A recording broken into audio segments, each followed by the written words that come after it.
Tyvan Rowe had seen 1,000 species walk through the observation lounge of Valeth Arch, and he had learned to read each one of them the way a hunter reads tracks in soft ground, by the way they moved, the way they breathed, the way they held themselves when they thought no one was watching. He was tall even by Shilari standards, nearly 3 meters from the soles of his clawed feet to the ridged crest that ran along the top of his skull, and his 4 arms were folded across his broad chest as he leaned against the curved viewport that looked out over the slow rotation of the station and the endless black beyond it.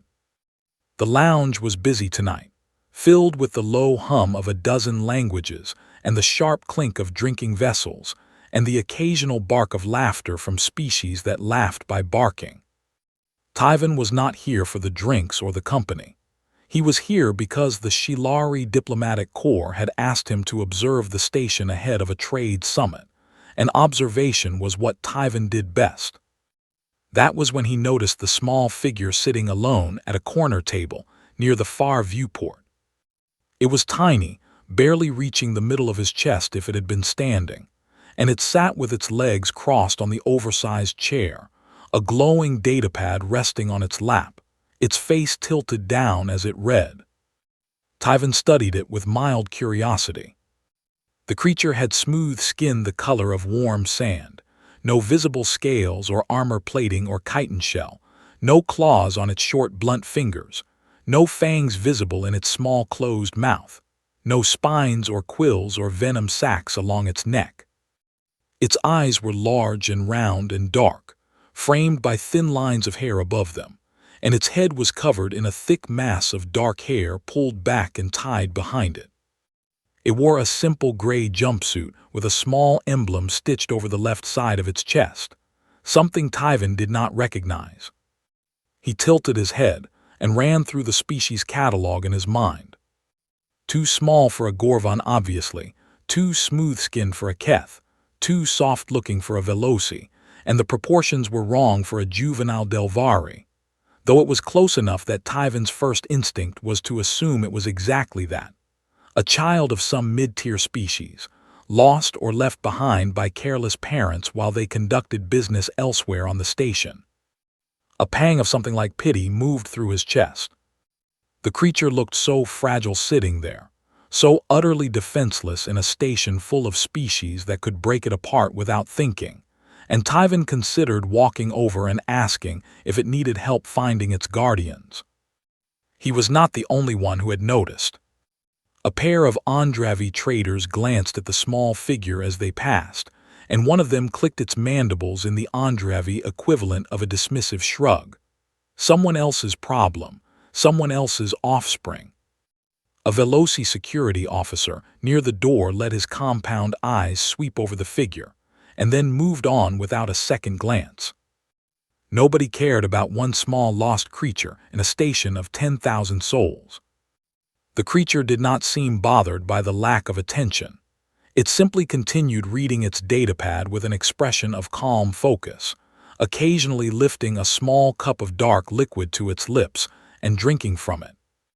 Tyvan was about to look away and return to his own observations when the doors at the far end of the lounge slid open with a hiss, and 3 Gorvan mercenaries walked in. The effect on the room was immediate. Conversations lowered in volume, bodies shifted away from the center aisle, and eyes dropped to tables and drinks, and anything that was not the 3 massive reptilians now filling the doorway with their bulk. Gorvans were not subtle creatures. They stood over 3 meters tall, each one wider than Tyvan across the shoulders, covered in thick gray-green scales that overlapped like plates of natural armor, with heavy jaws full of flat crushing teeth and long tusks that curved upward from their lower jaws like dull ivory blades.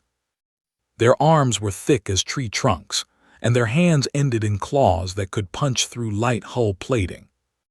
They were drunk.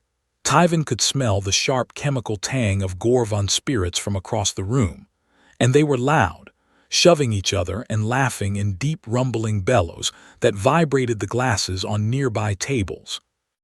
The lead one, the largest of the 3 with a jagged scar running down the left side of his snout, swept his yellow eyes across the lounge with the lazy confidence of a creature that had never once in its life been afraid of anything in any room it had ever entered.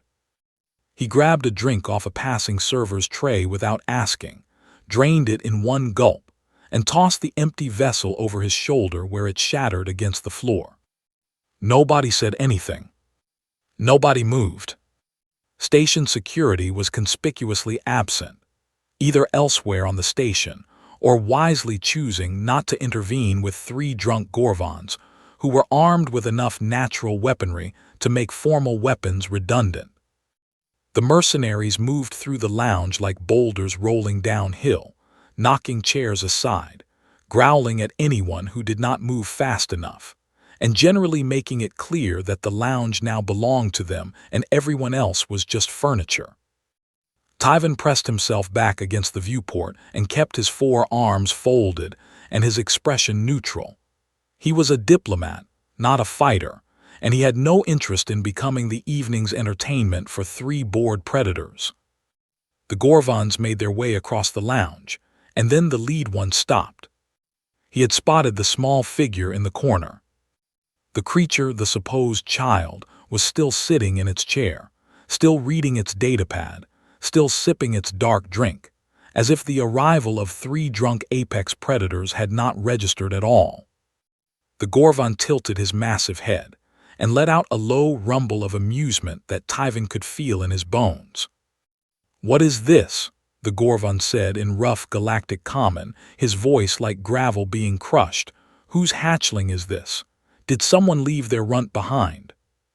His two companions laughed wet, ugly sounds. The small figure did not look up. The Gorvon stepped closer, his shadow falling over the creature like a blanket of darkness, and he leaned down until his scarred snout was less than an arm's length from the creature's face. "Hey, little thing," he growled, "are you lost? Where is your mother?" Tyven felt his stomach tighten, not from fear for himself, but from the sick certainty of what was about to happen. He had seen Gorvons play with smaller species before, and it never ended well for the smaller species. He wanted to intervene, but his body would not move, because his body understood mathematics even if his conscience did not, and the mathematics said that one unarmed Shilari diplomat against three drunk Gorvon mercenaries equaled one dead Shilari diplomat. The small figure finally looked up from its datapad, and Tyven saw its eyes. They were dark and steady and completely, absolutely, impossibly calm, the way still water is calm, the way the air before a storm is calm, the way the silence between one heartbeat and the next is calm. There was no fear in those eyes. There was no panic, no confusion, no pleading, no submission. There was just a quiet, patient awareness, as if the creature was looking at the Gorvon the way someone looks at a problem they have already solved in their head and are simply waiting to solve with their hands. The Gorvon did not notice. He was too busy laughing at his own joke, too busy performing for his companions, too busy being the biggest thing in the room. He reached down with one massive clawed hand and grabbed the small creature by the front of its gray jumpsuit, bunching the fabric in his fist and lifting slightly. "I asked you a question, little runt," he said, his breath hot and sour. "Are you lost?" The creature set its datapad down on the table beside it, slowly, deliberately, with a careful precision that made something cold move through Tyven's chest for reasons he could not yet name. Then it looked up at the Gorvon and spoke in a voice that was soft and clear, and carried across the silent lounge like a blade through still air. "Remove your hand." The words hung in the air like smoke after a fire. Thin and weightless, and yet somehow impossible to ignore. Every creature in the lounge heard them, not because they were loud, but because they were spoken into a silence so complete that even the hum of the station's ventilation systems seemed to pause and hold its breath. Tyven felt his four hands tighten into fists at his sides. He had expected the small creature to cry or whimper or beg, or do any of the thousand things that small, soft, defenseless creatures did when something larger and meaner got hold of them. But the voice that had come out of that tiny body was none of those things. It was flat and steady, and it carried the same weight as a loaded weapon pointed at the center of someone's chest. The Gorvan blinked. For one brief moment, the scarred mercenary seemed confused, as if someone had changed the rules of a game he had been playing his entire life without telling him, and he did not quite know what to do with his hands or his face. Then the confusion passed and was replaced by something worse, amusement mixed with irritation, the dangerous combination that came when a predator's toy did something unexpected, and the predator decided to squeeze harder instead of letting go. "What did you say to me?" the Gorvan rumbled, leaning closer until his tusks were near enough to graze the creature's face, his yellow eyes narrowing into slits. "I said remove your hand," the small figure repeated in exactly the same tone, without raising its voice, without leaning back, without so much as a flicker of expression crossing its strange, smooth face. The two other Gorvans exchanged glances and then stepped closer, forming a loose half-circle around the table, their massive bodies blocking the creature from the rest of the lounge like walls closing in around a trapped animal.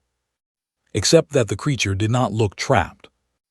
Tyvan had spent decades reading body language across dozens of species, and what he was seeing now did not match any pattern he knew for a prey animal in the presence of a predator. The creature's breathing had not changed.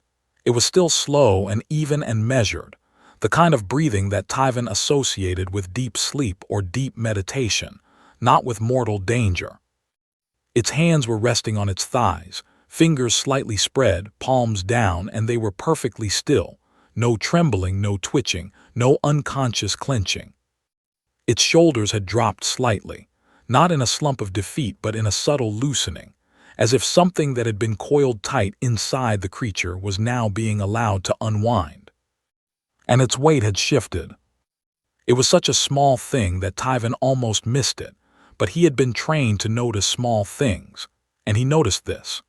The creature had moved its weight forward onto the balls of its feet, settling its center of gravity lower and closer to the ground, and its knees had bent just slightly beneath the table in a way that made Tyvan think of a spring being compressed.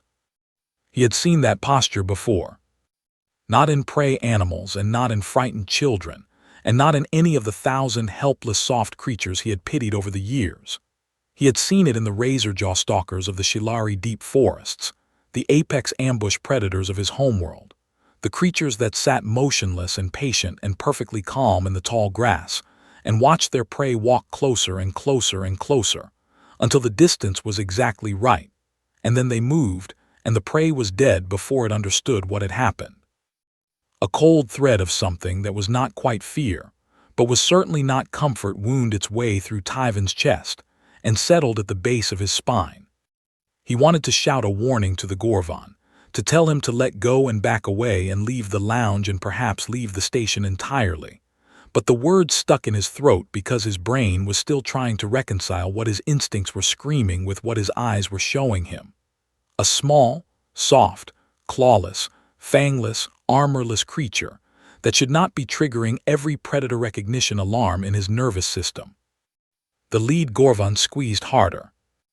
Tyvan could see the fabric of the creature's gray jumpsuit bunching and straining under those massive clawed fingers, could see the slight compression of the creature's shoulder beneath the grip, and he knew from experience that a Gorvan's hand could crush bone and bend metal, and there was no species that small that could withstand that kind of force for long. But the creature did not wince. It did not gasp or cry out or reach up to pry at the fingers. It simply sat there and looked at the Gorvan with those dark, steady eyes that held all the warmth and mercy of deep space. "Last chance," the creature said. And something about the way it said those two words made the hair on Tyvan's arm stand straight up, because it was not a plea and it was not a threat and it was not bravado.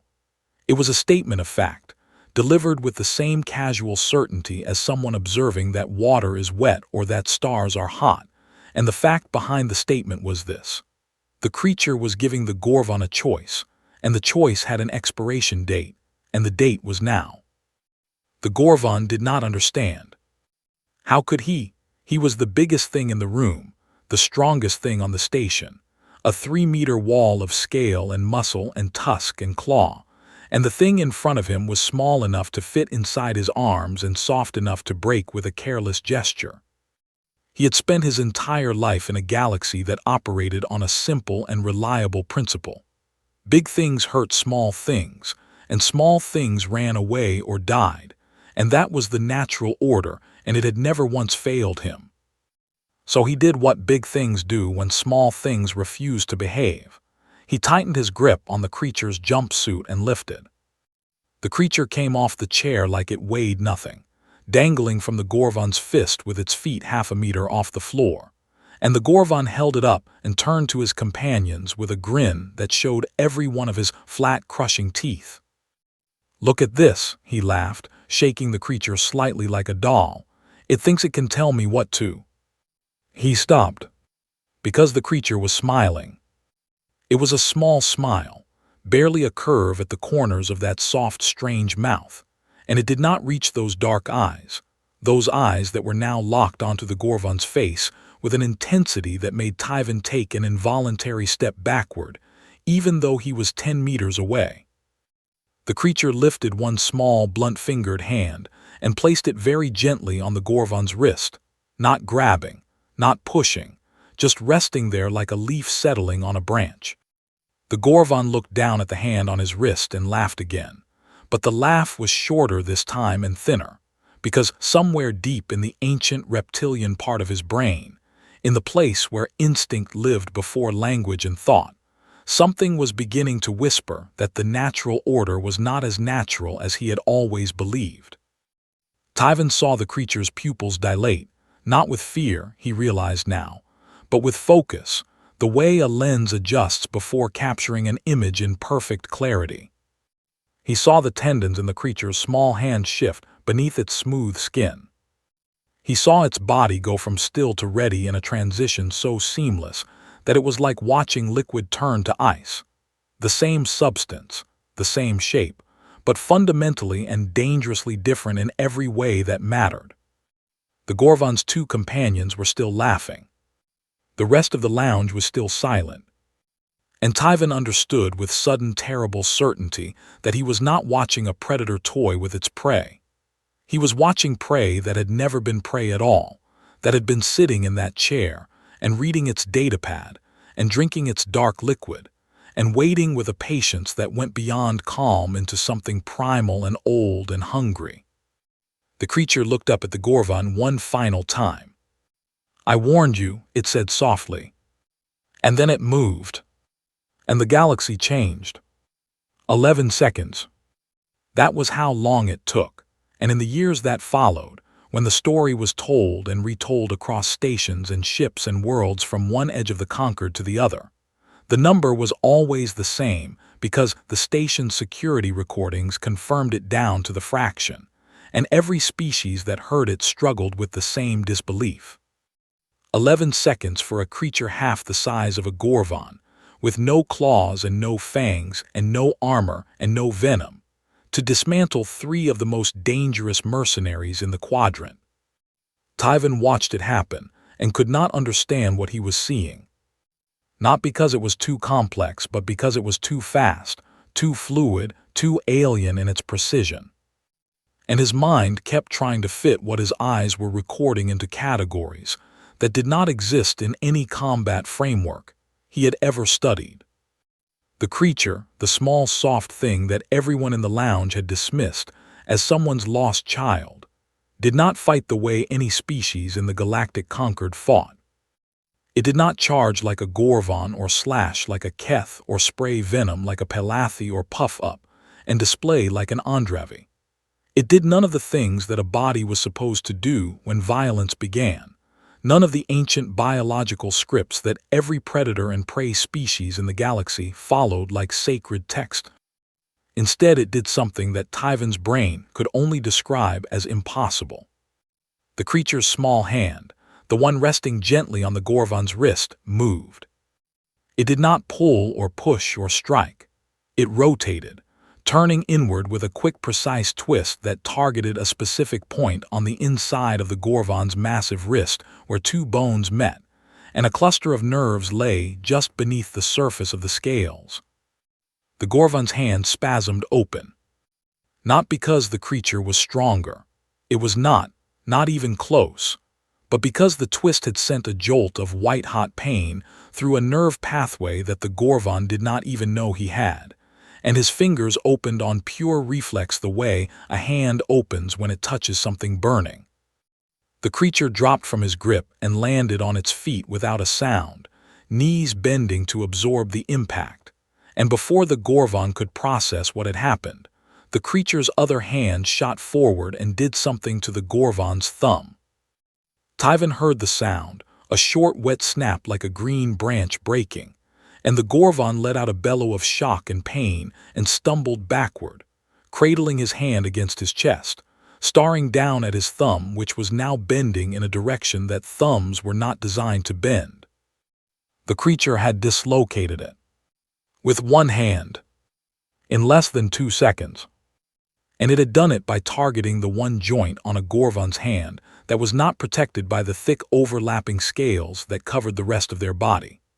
A joint so small and so specific that no species in the Conquered had ever thought to attack it, because no species in the Conquered had the anatomical knowledge or the fine motor precision to find it under pressure.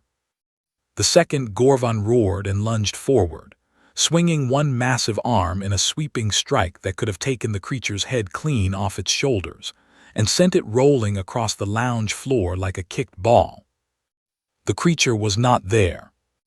It had dropped, not ducked, not dodged, but dropped straight down as if someone had removed its bones, folding its body into a crouch so low that the Gorvon's arm passed over it with centimeters to spare.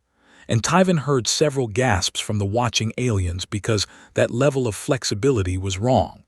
It was unnatural. No creature with an internal skeleton should be able to compress itself that far that fast. From the crouch the creature moved forward, not away from the Gorvon but toward him, closing the distance instead of creating it, which violated every instinct that every species in the lounge possessed because when something bigger than you attacks you, you run. You always run. That is the rule. That is the law written into every strand of survival code in every genome in the galaxy. But this creature did not run. It moved into the Gorvon's space like water flowing into a crack, and its small, blunt-fingered hand found the soft, unscaled tissue behind the Gorvon's left knee, another target so specific that it spoke of a knowledge of anatomy that bordered on obscene. And it struck with the heel of its palm in a short, sharp motion that had no wind-up and no warning. The Gorvon's leg buckled. 300 kilograms of scale and muscle and tusk collapsed sideways as the joint gave out, and the Gorvon hit the floor with an impact that Tyvan felt through the soles of his feet. And before the mercenary could push himself up, the creature had moved past him and was already facing the third. The third Gorvon was the smartest of the three, or perhaps just the most afraid, because he had seen what happened to his companions in the span of a few heartbeats, and instead of lunging, he reached for the heavy blade strapped to his thigh, a serrated thing the length of the creature's entire body. The creature did not wait for him to draw it.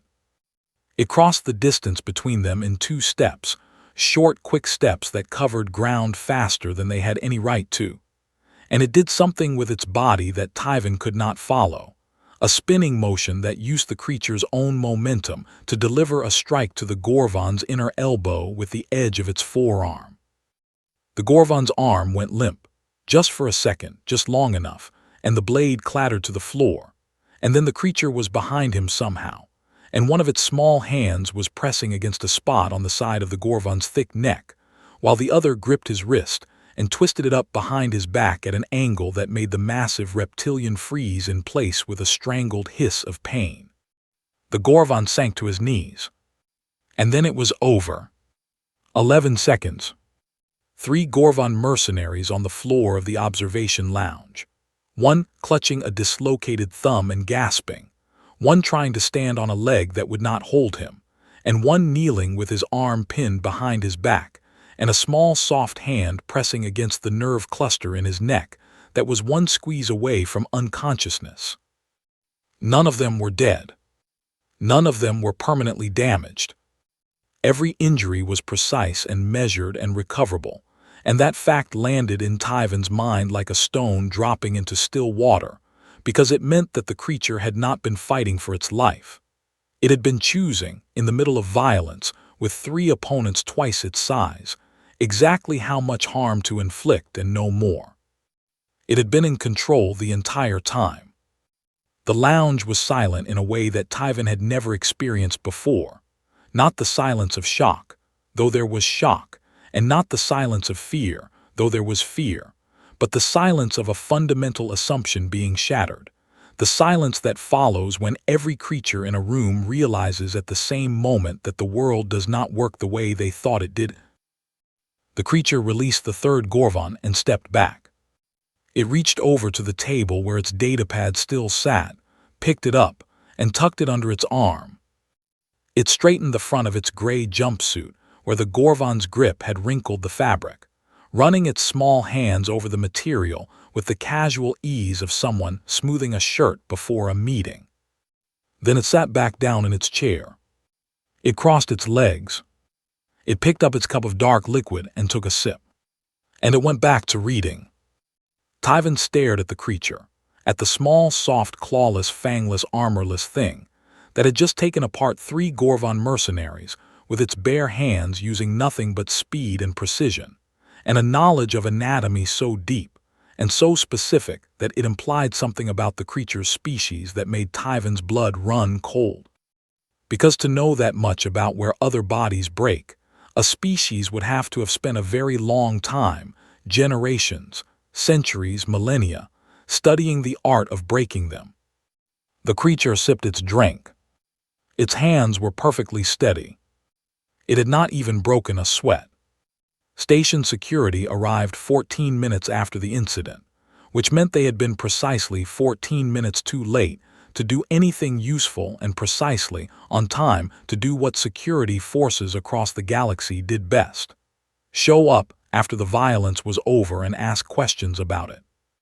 The security chief was a Veloci named Harsk, a tall insectoid with a hard chitinous shell, the color of rusted iron and compound eyes that caught the light in dozens of fractured reflections. And he walked into the observation lounge expecting to find a crime scene, and instead found 3 groaning Gorvan mercenaries on the floor, and a small creature sitting in a chair reading a datapad, as if nothing interesting had happened in the last quarter hour. Harsk approached the small figure with caution, not because he thought it was dangerous, but because the 3 largest and most violent individuals on his station were currently unable to stand, and the only other conscious being in their vicinity was this tiny soft thing that looked like it should be in a nursery somewhere. "You," Harsk said in clipped Galactic Common, his mandibles clicking with each word, "identification and species designation now." The creature looked up and smiled, a small warm expression that did strange things to its face, pulling the skin around its eyes into tiny creases and showing a row of flat white teeth, and it reached into a pocket on its jumpsuit and produced a thin card which it held up for Harsk to scan. "Lieutenant Mara Voss," it said in a voice that was calm and pleasant and carried a slight accent that Harsk could not place. "Terran Coalition Armed Forces, Combat Rescue Division, currently assigned as Advanced Diplomatic Liaison to Valith Arch on behalf of the human species." Harsk scanned the card and watched as the information populated his security display. The species designation read human. He had heard the word before. There had been briefings about a new species recently admitted to the Galactic Concord, something from a small world orbiting a minor star in an unremarkable arm of the galaxy. But he had not paid much attention because new species joined the Concord every few cycles, and most of them were unremarkable and forgettable. He pulled up the species file. It was thin, barely more than a standard entry, the kind of file that the Concord database generated from initial survey data before a species had been fully cataloged and assessed. And Harsk skimmed through it with the professional disinterest of someone checking a box on a form. Then he stopped skimming. Then he went back to the beginning and read it again, slowly this time.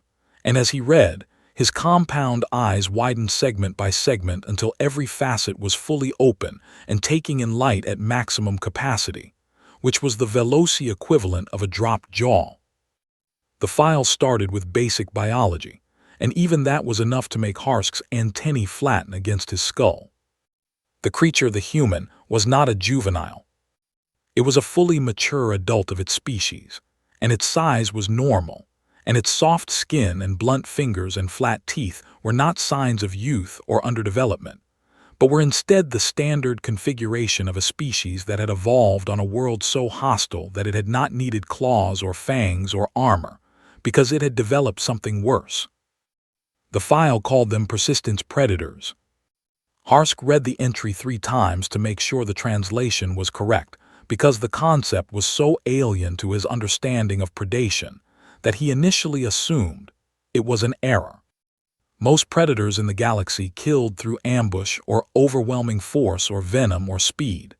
They struck fast and hard, and if the strike failed, they retreated and tried again later. Humans did not do this. Humans selected their prey and then followed it. They followed it across open ground in the heat of their world's sun, walking and running at a pace that no other creature on their planet could sustain. And they did not stop, not when the prey ran, not when it hid, not when it fled until its muscles burned and its heart strained and its body overheated. The humans just kept coming, hour after hour, their bodies shedding heat through a cooling system built into their skin. Their legs carrying them forward with a mechanical efficiency that turned distance into a weapon. They chased things until those things could not run anymore. And then they killed them. Harsk felt his spiracles constrict, the involuntary Veloci response to a perceived threat, and he had not felt that response in 17 years of security work. He kept reading. Omnivores, they ate everything. Plants and animals and fungi and organisms that were toxic to most galactic species, and they consumed a chemical called capsaicin that was a defensive neurotoxin produced by certain plants on their world, and they consumed it deliberately and voluntarily and apparently for pleasure. Their bones broke and healed and grew back denser and stronger than before, as if damage was not a setback but an upgrade. They could lose blood, significant amounts of it, and continue functioning, their circulatory system compensating and redistributing, and keeping their brain and muscles operational long past the point where any other species would have shut down. They could survive the loss of limbs, the rupture of organs, the failure of entire biological systems, and they had a medical tradition built around cutting their own bodies open and rearranging what was inside, and then sealing them back up and waiting for them to heal. Their immune system was so aggressive that it sometimes attacked their own body by mistake, and they survived that too. And their brains. The file dedicated an entire section to their cognitive abilities, and Harsk read it with the growing unease of someone discovering that the small, harmless animal in the room was actually the most dangerous thing on the station. Pattern recognition beyond any tested species in the Conquered. They saw threats that did not exist, faces in random arrangements of shapes, meaning in chaos, connections between unrelated events. They could model the behavior of other minds inside their own minds, predicting what other creatures would think and feel and do before those creatures did it. They could delay gratification for years, pursuing goals across timescales that most species could not even conceptualize, sacrificing present comfort for future advantage, with a patience that was less like a personality trait and more like a predatory strategy. They did not sleep continuously. They entered a cyclic unconscious state for roughly a third of each planetary rotation, and during this state, their brains reorganized information and consolidated learning and process problems, which meant they literally became smarter while they were unconscious. Harsk closed the file and looked at the human sitting in front of him. Lieutenant Mara Voss looked back at him with those large dark eyes and that small, warm smile, and she looked exactly the way she had looked before he read the file, small and soft and harmless and approachable. And that was when Harsk understood the most terrifying thing about humans. They did not look like what they were. Every dangerous species in the galaxy advertised its danger: bright colors, large teeth, threatening displays, intimidating size. Because the entire evolutionary logic of the galaxy said that it was better to warn potential threats away than to fight them. Better to look dangerous than to be dangerous. Because looking dangerous prevented conflicts, and preventing conflicts saved energy. Humans had evolved the opposite strategy. They looked harmless. They looked like children. They looked like something you could push around and bully and lift off the ground by their clothing. And they let you believe that. They let you commit to your assumptions and your confidence and your certainty that you were the biggest thing in the room. And then they moved. Within the hour, word of the incident had spread across Valeth Arch. The story grew as it traveled. By the time it reached the docking rings, it had become 5 Gorvons, and by the time it reached the trade halls, it had become 10. But the core of it remained unchanged and unchangeable, because the security footage was already circulating, and the footage did not exaggerate and did not need to. The aliens on the station began looking at Lieutenant Mara Voss differently. When she walked through the corridors, they moved aside, not with the casual indifference they showed to small species, but with the deliberate, careful space they reserved for things that were dangerous. When she entered the trading halls, the conversations shifted and the eyes followed her, and the bodies angled away. She was still small and still soft and still smiling, and now that was the most unsettling thing about her. Tyven found her in the observation lounge the following evening, sitting in the same chair, reading the same datapad, drinking the same dark liquid. He approached slowly, the way one approaches a resting predator. Not with fear exactly, but with the deep, respectful caution that comes from understanding that the distance between safety and danger is measured in the intentions of the creature in front of you. "May I sit?" he asked. "Of course," she said, and her voice was warm and her smile was genuine, and Tyven sat down across from her and tried very hard not to think about what those small hands had done 26 hours ago. "I have to ask," Tyven said, keeping his voice steady. "You could have killed them, the Gorvons, you could have killed all 3 of them, could you not?" The human looked at him for a moment, and something moved behind those dark eyes, not anger, not pride, not threat, but something quieter and older and sadder than any of those things. "Yes," she said simply. "Then why did you not?" And Lieutenant Mara Voss, combat rescue specialist, advanced diplomatic liaison, representative of a species of persistence predators who ate poison for fun and chased their prey until it died of exhaustion and broke their own bones to make them stronger, looked at Tyven with those large, dark, gentle eyes and said 5 words that would keep him awake for many nights to come. "Because I did not need to."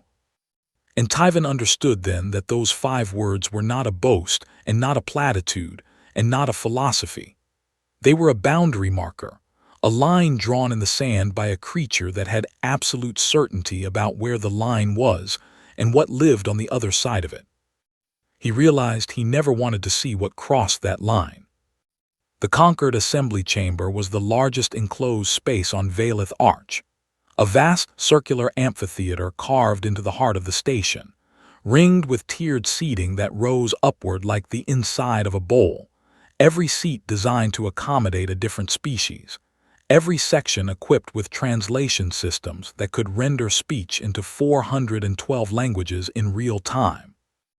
On the day of the formal hearing to determine humanity's status within the Galactic Conquered, every seat was full. This was unusual. Status hearings for new species were typically attended by a handful of senior delegates, and a few bureaucratic observers who came because their jobs required it, and who spent most of the proceedings reviewing trade reports on their personal screens. But the story of the observation lounge had spread far beyond Valeth Arch in the days since it happened, carried outward on communication relays and trade ships and diplomatic dispatches, until it reached every inhabited system in the Concord. And the story had done what stories do. It had made people curious and afraid and hungry to see the creature at its center with their own eyes. So the chamber was full, and the air hummed with the sound of 1,000 different species breathing and shifting and whispering in 1,000 different ways. And every eye and sensor and antenna and photoreceptive organ in the room was pointed at the small entrance at the base of the amphitheater, where the human representative would enter. The Concord leadership sat in the elevated section at the top of the chamber, 12 elder delegates from the 12 founding species, each one a political veteran who had navigated galactic diplomacy for longer than some civilizations had existed. They had prepared a proposal for humanity's admission to the Concord. The proposal designated humanity as a Class 7 protectorate, a developing species, to be placed under the guidance and supervision of an elder patron species, given limited trade access, restricted travel permissions, and a seat in the assembly that carried observation rights but no voting power. It was the standard package for new species, a polite and bureaucratically elegant way of saying, you are small and new, and you will sit quietly and learn from your betters until we decide you have earned something more. The proposal had been drafted before the observation lounge incident. It had not been updated since. The small entrance opened, and Lieutenant Mara Voss walked into the Concord assembly chamber. She was wearing the same gray jumpsuit, clean and pressed, with that small emblem over her chest. Tyven had since learned it was called a flag, a symbol that represented the landmass on the human homeworld where she had been born, and her dark hair was pulled back from her face, and her hands were empty and open at her sides. She was still small. In a room full of species that ranged from 2 meters to 5 meters tall, species armored in chitin and scale and bone plate, species with claws and horns and fangs and venom and bioluminescent threat displays, Mara Voss looked like a soft pale stone at the bottom of a river of predators. She walked to the central podium without hurrying, her footsteps steady and even on the polished floor, and she stepped up onto the raised platform and looked out at the assembly with those dark, calm eyes, and she smiled. Tyven was watching from the Shilari delegation section, and he saw the effect of that smile ripple through the chamber like a wave, a visible flinch that passed from row to row as species that had heard the story and seen the footage confronted the reality that the creature in front of them looked exactly as harmless as the report said, and understood exactly what that harmlessness concealed. The senior moderator, an ancient Palathi whose frilled hood was gray with age, activated the formal proceedings and invited the human representative to address the assembly. Mara Voss stood at the podium and spoke. She did not raise her voice because she did not need to. The translation systems carried her words to every seat in the chamber in every language spoken by every species present, and she did not gesture or pace or perform any of the dominance displays that most species used when addressing large audiences. She simply talked, and the way she talked was like the way she fought, precise and measured and controlled, every word placed exactly where it needed to be. She told them about Earth. She told them about a small blue world orbiting an ordinary star, a world covered mostly in water, a world with weather that could kill and ground that could shake and air that could burn. And she told them that humans had been born on this world and had survived it not because they were the strongest or the fastest or the most heavily armored thing on it, but because they refused to stop. She told them about human history, not the polished version, not the version that made her species look wise and noble, but the real version, the bloody and terrible and honest version. She told them about the wars, thousands of them, stretching back to the earliest records. Wars fought with stones and then with steel, and then with fire, and then with weapons that could split atoms and turn cities into shadows on the ground. She told them about the cruelty, the slavery and the genocide, and the endless capacity of humans to hurt each other in ways that were creative in their horror and mechanical in their efficiency. She told them these things without flinching and without apology, and the assembly listened in a silence that had moved beyond curiosity into something deeper and colder. And then she told them the rest. She told them about the rebuilding, how humans burned their civilizations to the ground and then built them back, again and again, sometimes better and sometimes not, but always building, always refusing to let the rubble be the end of the story. She told them about the kindness, how the same species that invented weapons of mass destruction also invented medicine and music and art and systems of law that existed for the sole purpose of protecting the weak from the strong. She told them about the choosing, how humans contained within themselves the capacity for absolute destruction and absolute compassion, and how every single day, every single human alive made a choice between the two. And most of them, most of the time, chose compassion, not because it was easy but because they had seen what happened when they did not. She told them that humans had already fought every monster in their own history, and the worst monsters had always been themselves, and they had won, not completely, not perfectly, not permanently, but enough to still be here, enough to still be building, enough to still be choosing. And then she made her request. "We are not asking for protection," she said, and her voice was steady and clear, and carried the weight of a species that had earned every scar it bore. "We are not asking for guidance or supervision or a seat in the corner where we can watch and learn and be quiet. We have been watching and learning and being quiet for our entire existence, and we have done it alone, on a world that tried to kill us every single day, and we are still here. We are asking for partnership, full and equal, not because we are the oldest or the wisest or the most advanced species in this room, but because we have something that we believe this conquered needs. We know how to survive, not the way a stone survives, by being hard and still and enduring, but the way a river survives, by moving and adapting and finding a way through every obstacle and never stopping. And we know how to do this because we had no other choice, because our world gave us no armor and no claws and no venom, and so we built our own. And we will keep building until there is nothing left to build." She paused, and her dark eyes moved across the assembly, and Tyven could have sworn that for one brief moment those eyes found his and held them. "We are small," she said. "We know this, we have always known this, and we are not ashamed of it, because we have learned something that the galaxy has not yet understood. It is not the size of the creature that matters. It is the size of the refusal to stop." She stepped back from the podium. The assembly was silent. And then the vote was called. It was not unanimous. The Gorvon delegation voted against, which surprised no one, and 2 other delegations abstained. But it passed decisively, with a margin wide enough to make the result unambiguous and the message clear. Humanity was granted full partnership status in the Galactic Concord.